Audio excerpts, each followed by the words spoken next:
So now we will discuss the development of maxilla, which takes place a bit later than the mandible, and the maxilla is also undergoes intramembranous ossification. There is no primary cartilage present within the maxilla, and there is a secondary cartilage, zygomatic cartilage is present, which undergo endochondral ossification and makes the zygomatic bone of the maxilla, right? So first of all, brachial arches develop in intrauterine life. In the fourth week of intrauterine life, a bulge appears on the ventral aspect of the embryo. So a shallow depression is present there, which is the primitive mouth or stomodium. It is separated from the foregut by buccopharyngeal membrane. And when this buccopharyngeal membrane ruptures, a primitive mouth and oral cavity is formed, right? In the fifth week of intrauterine life, this buccopharyngeal membrane ruptures and the oral cavity is formed. Okay? The five brachial arches is formed in the region, in this caudal region, and the first brachial arch is is also known as mandibular arch, is responsible for the development of maxilla and mandible and the nasomaxillary region, right? Here you can see the buccopharyngeal membrane is shown over here. This is the buccopharyngeal membrane, which is ruptured at about the fifth week of intrauterine life, and there is the uh, brachial arches present over there, and they are in the first brachial arch is responsible for the, this is the first brachial arch which is responsible for the formation of nasomaxillary region. Okay, this is the stomodium. It is this is the pericardium, the ventral bulge. We were talking about the ventral bulge, and here there is a cardiac heart is present over there. ठीक है, और ये इसको हम इसलिए cardiac bulge भी कहते हैं. ठीक है. So we will start the development of maxilla today. The maxilla is formed by the maxillary prominence, as you have remembered in the first pharyngeal arch. There were two prominences, the mandibular prominence and the maxilla prominence. This maxilla is formed also arrived from the first pharyngeal arch, and the ossification of maxilla starts slightly later than the mandible. And the ossification starts by the seventh week, and the ossification center is similar like that of mandibular one, that it starts between the division of the infraorbital nerve, which arises from the infraorbital foramen and is divided into the anterior, superior and posterior alveolar nerves. Where the division takes place, the ossification center appears, right? और इसके secondary जो centers हैं, that is the zygomatic, orbitonasal and the nasopalatine. These are the secondary center. The difference is maxilla में कोई primary cartilage नहीं होती, जैसे कि Meckel's cartilage था in the development of mandible, but there is a close association with the nasal septum in the development of the maxilla, कि उसके साथ ही जो है intraorbital foramen है, और वहाँ पर जो है वो ossification जो है वो start होती है, right? So here we can see the maxilla where there is an infraorbital foramen present here. This is the infraorbital foramen, and this is the nerve. It is also a branch of trigeminal nerve. Mandibular भी जो है वो क्या थी, branch of trigeminal nerve थी. तो यहाँ से ये एंटर होती है फोरामन रोटेंडम से, और फिर ट्रेवल करती है इनटू द इंफ्राऑर्बिटल फोरामन, और वहाँ से निकल कर ये ब्रांचेस देती है anterior anterior superior alveolar nerve, posterior superior alveolar nerve.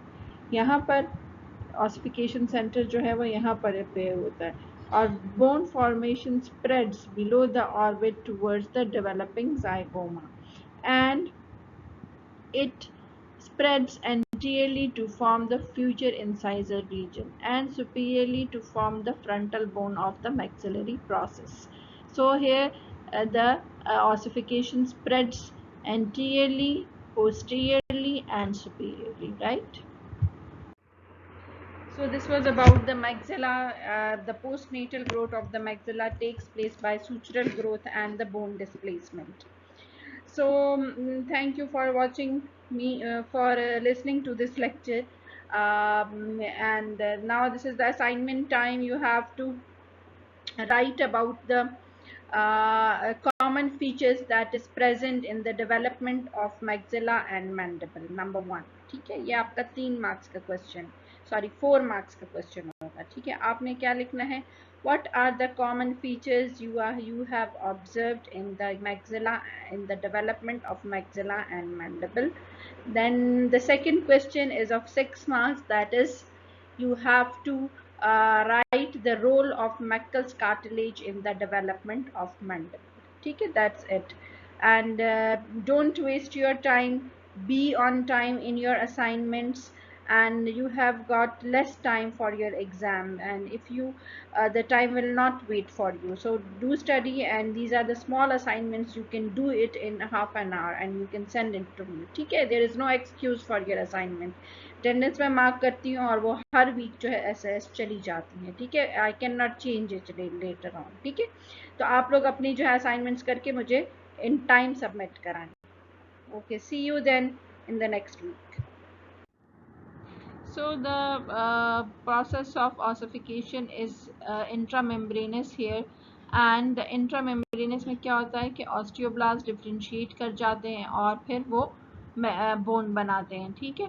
So as I have told you in the last week, इसमें intramembranous ossification होती है which spreads posteriorly to form the zygoma, and ज़ाइगोमा बनाता है और फिर उसके बाद एंटीरियरली क्या बनाएगा, फ्यूचर इंसाइजर रीजन, यहाँ पर इंसाइजर रीजन बनता है, ठीक है, incisor reason.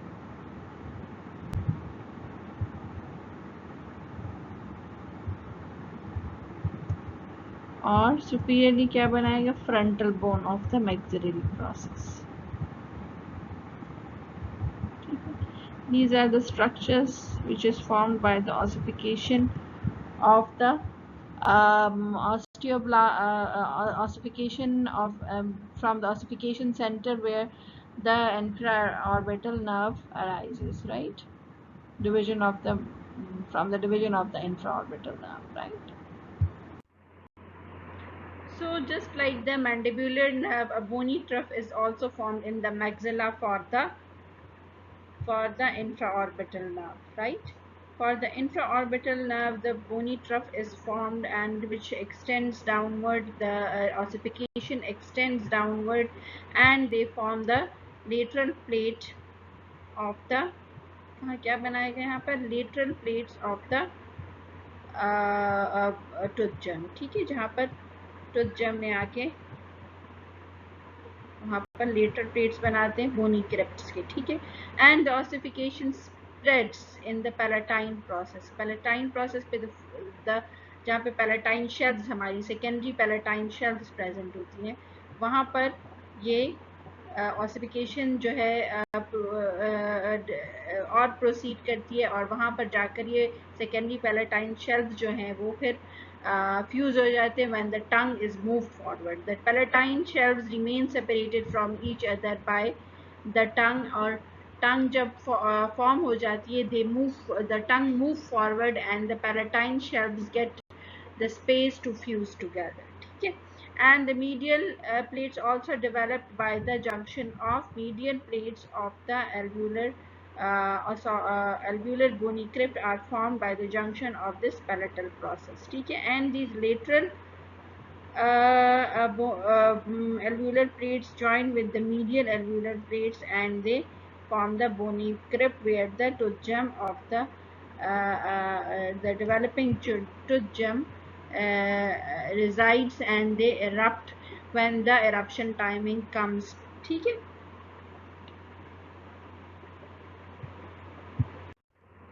Here you can see the formation of hard palate, right?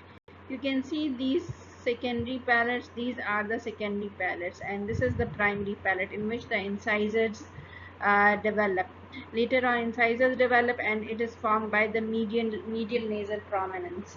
Now, what happens with the development of maxilla? These palatine shelves, these are the palatine shelves, secondary palatine shelves, they fuse together, but there is present the tongue over here. ठीक है, जब तक ये tongue होता है इनकी fusion नहीं होती. जब tongue की development complete हो जाती है, यहाँ पर आपको नजर आएगी. ठीक है, 7th week में.